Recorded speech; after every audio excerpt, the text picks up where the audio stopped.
بسم الله الرحمن الرحيم والمرسلات عرفا فالعاصفات عصفا والناشرات نشرا فالفارقات فرقا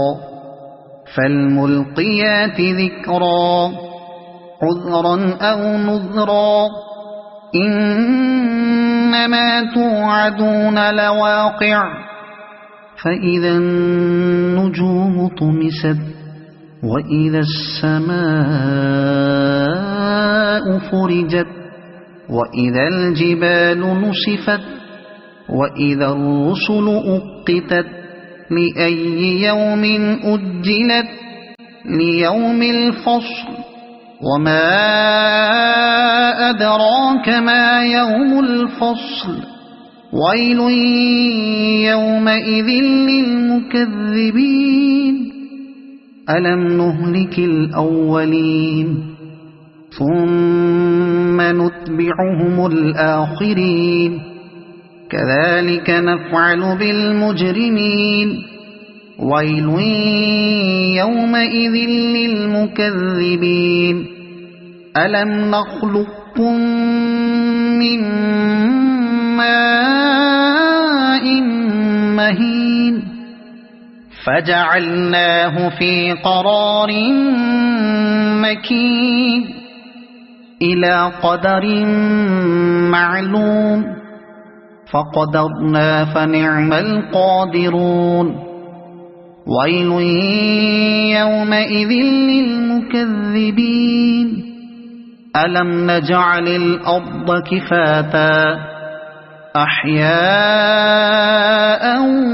وأمواتا وجعلنا فيها رواسي شامخات وأسقيناكم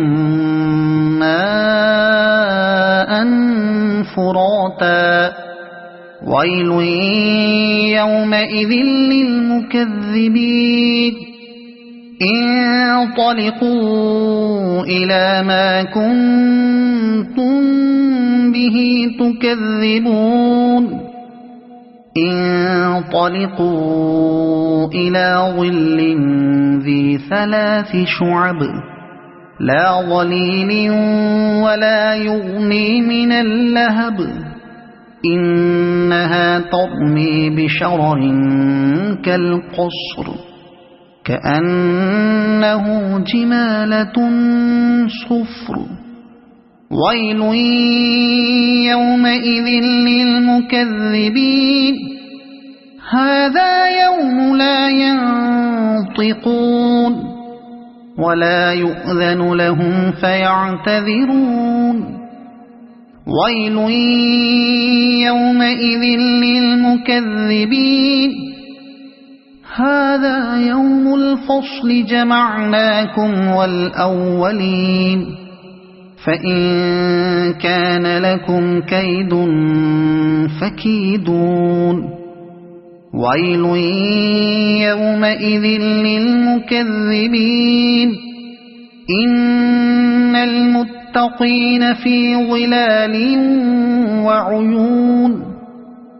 وفواكه مما يشتهون كلوا واشربوا هنيئا بما كنتم تعملون إنا كذلك نجزي المحسنين ويل يومئذ للمكذبين كلوا وتمتعوا قليلا إنكم مجرمون ويل يومئذ للمكذبين وإذا قيل لهم اركعوا لا يركعون ويل يومئذ للمكذبين فبأي حديث بعده يؤمنون